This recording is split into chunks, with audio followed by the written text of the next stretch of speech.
Hello students, तो आज हम करने वाले हैं तनाबे सुगानो डायग्राम।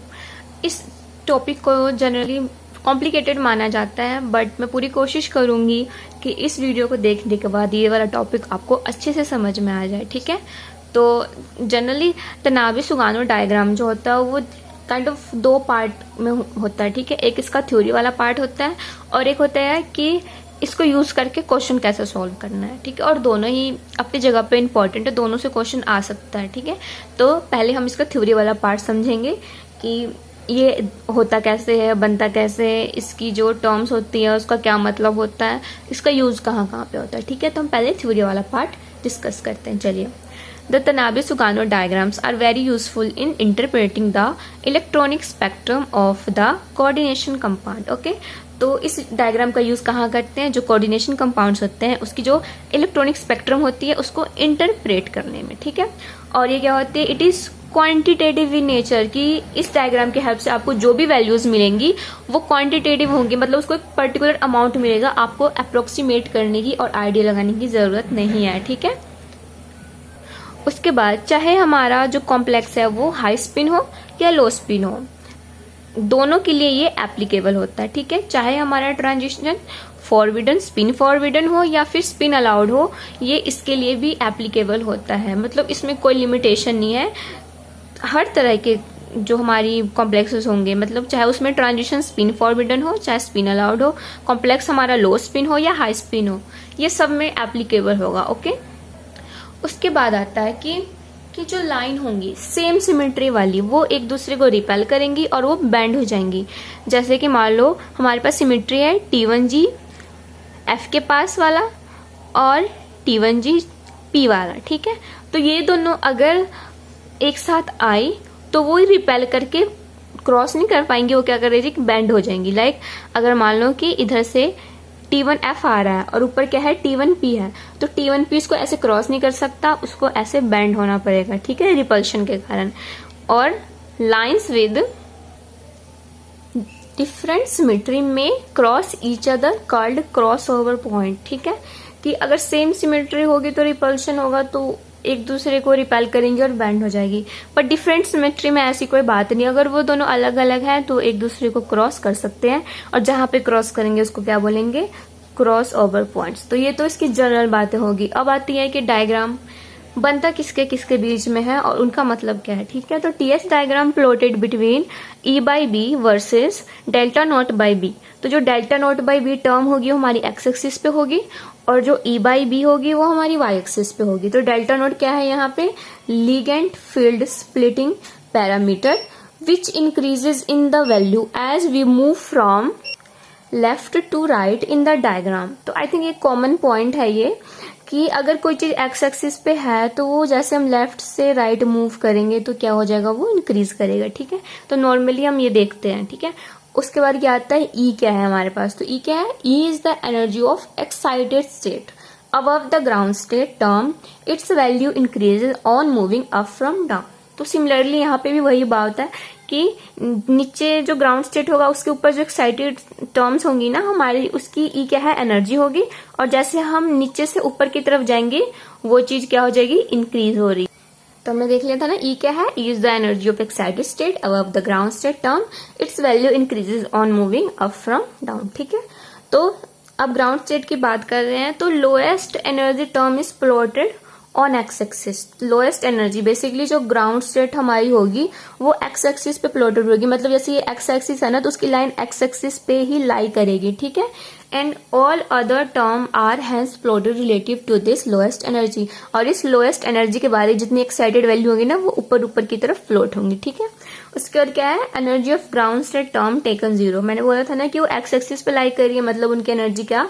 जीरो मानी जाती है। ठीक है, तो हमने डिस्कस कर लिया डेल्टा नॉट क्या होता है, ई क्या होता है, तो हमारा बी रह गया, उसको देख लेते हैं। तो B represents the Racah parameter which is the repulsion parameter that measures the extent of repulsion terms of same multiplicity. मतलब बी जो है बेसिकली वो रिपल्शन के बारे में बताता है। ठीक है, जो सेम सिमेट्री वाले होंगे ना उनके बीच में कितनी रिपल्शन हो रही है बेसिकली उसके बारे में बताता है।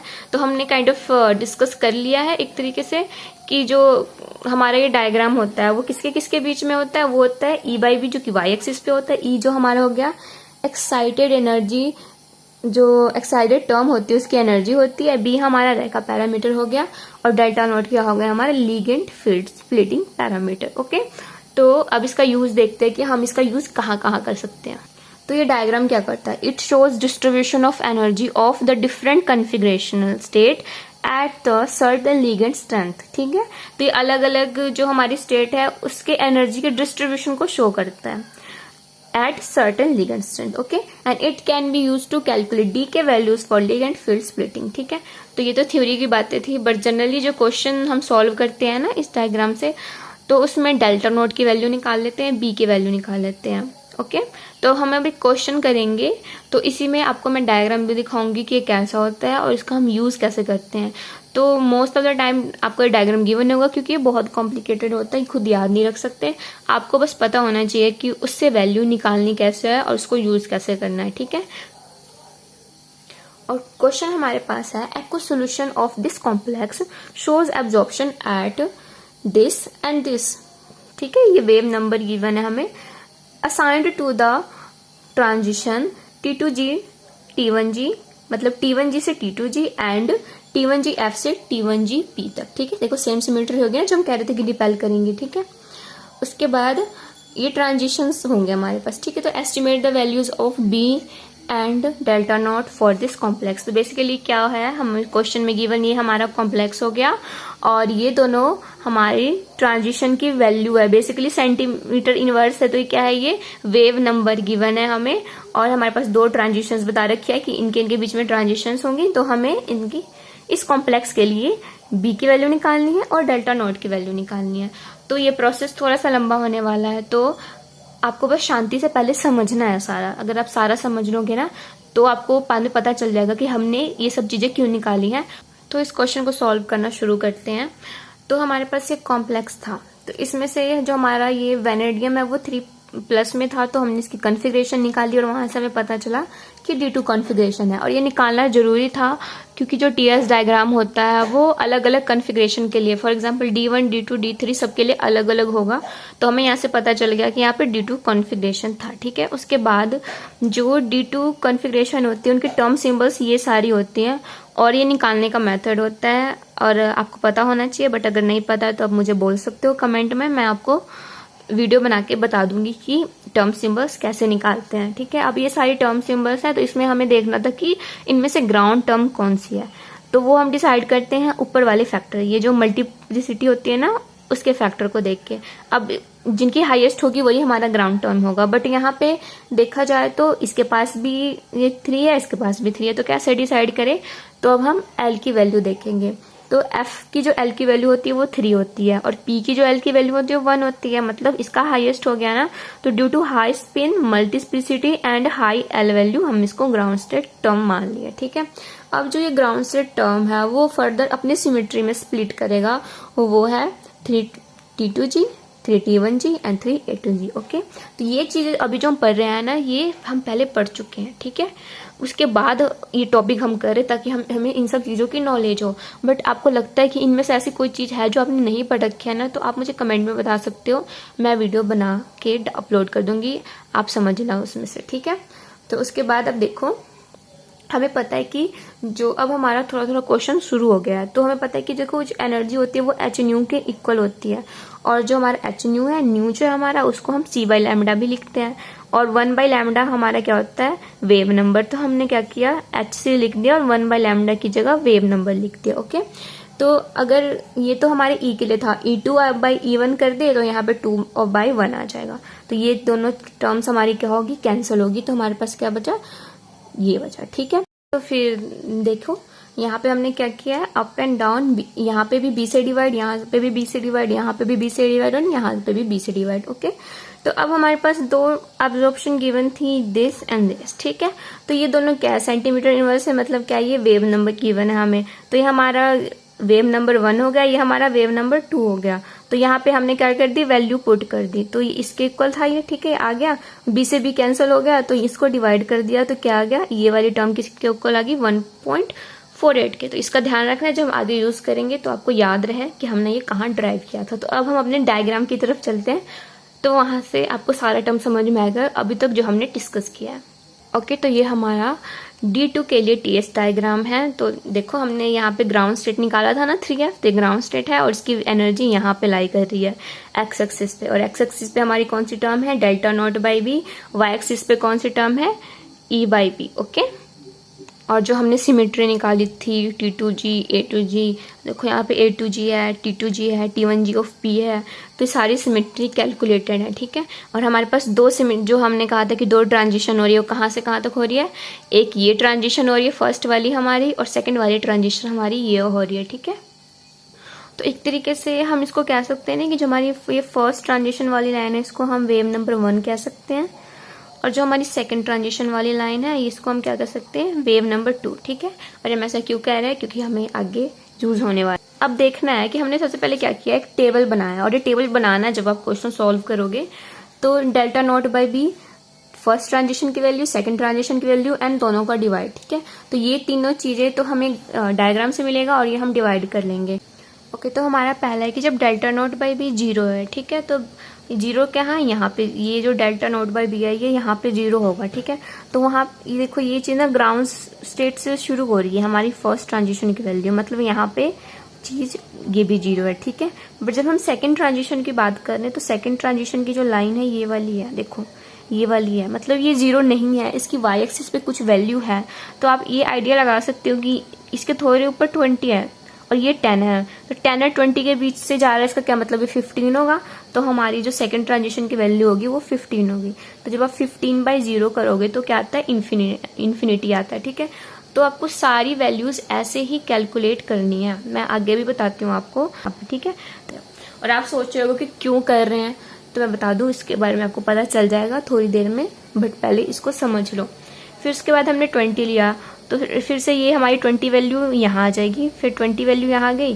फिर देखो फर्स्ट ट्रांजिशन के कोरस्पॉन्डिंग इस साइड देखो कि यहाँ वाई एक्सिस पे कितनी वैल्यू आ रही है, नोट करो। फिर जो हमारी ये सेकंड ट्रांजिशन वाली लाइन है इसके कोरस्पॉन्डिंग देखो कितनी वैल्यू आ रही है, यहाँ नोट कर लो। ठीक है, सिमिलरली आपको 10, 20, 30, 40, 50 सब के लिए यही करना है कि इसको आगे आगे मूव करवाते जाना है, और ये वाली लाइन यहाँ पे वाई एक्सिस के जोन से पॉइंट के साथ कोरस्पॉन्ड करके वो उसको नोट कर लेना है। फर्स्ट के लिए भी यही करना है, सेकंड के लिए भी यही करना है, और फिर 2/1 करके इसको डिवाइड करके ये सारी वैल्यूज लेके आ जाना है। ठीक है, और अब जो ये हमारे पास डाटा आया है इसके लिए हम ग्राफ बनाएंगे इसके और इसके बीच में। ठीक है, फिर दिखाती हूँ कि हमारा ग्राफ कैसा बना है।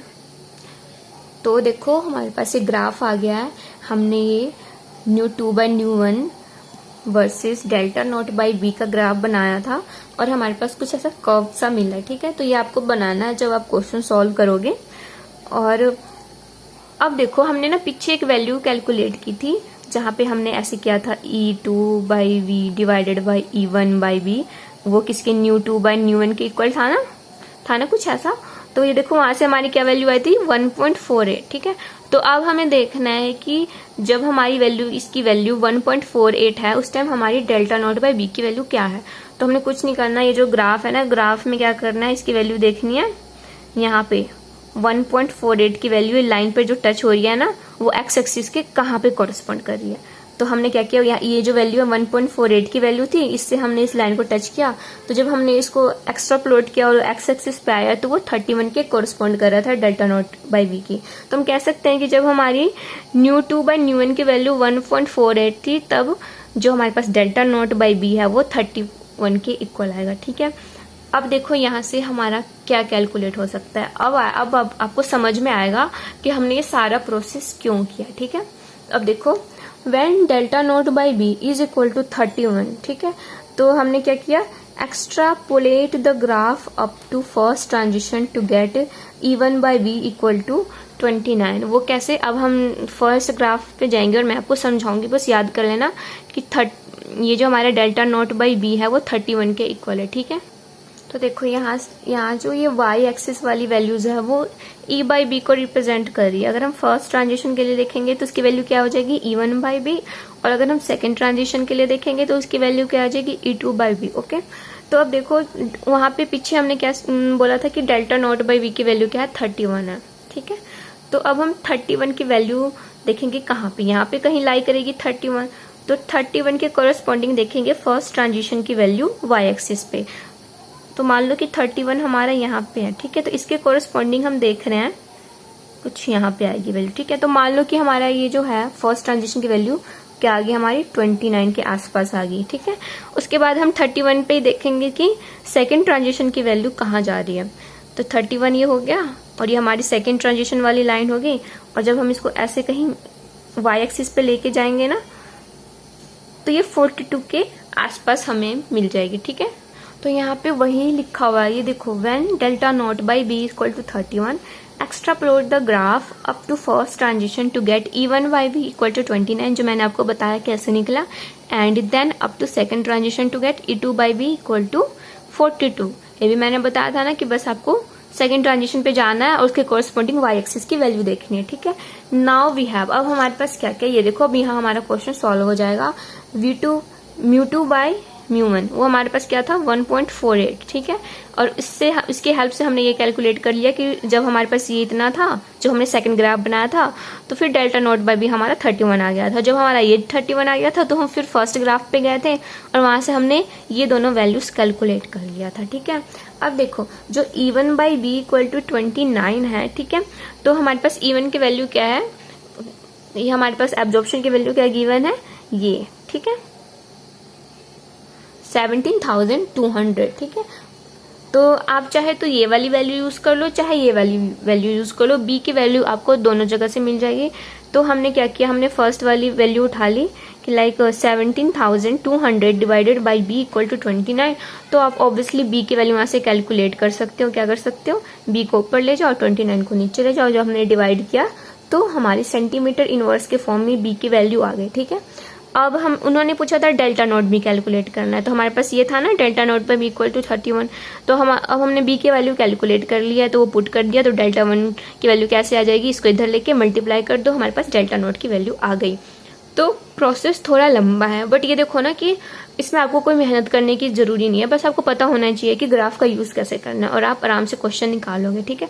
तो अब हम इसको बैकवर्ड में रिवाइज करेंगे कि उन्होंने आपसे पूछा था कि डेल्टा नॉट निकालना है और बी की वैल्यू निकालनी है। तो एक हमें डेल्टा नॉट बाई बी निकालना था, ठीक है, और हमारे पास E1 बाई बी निकालना था। तो अब यहाँ से समझो इसको, हमें E1 बाई बी निकालना था, इसके लिए हमने क्या किया, हमें डेल्टा नॉट बाई बी निकालना पड़ा, ठीक है।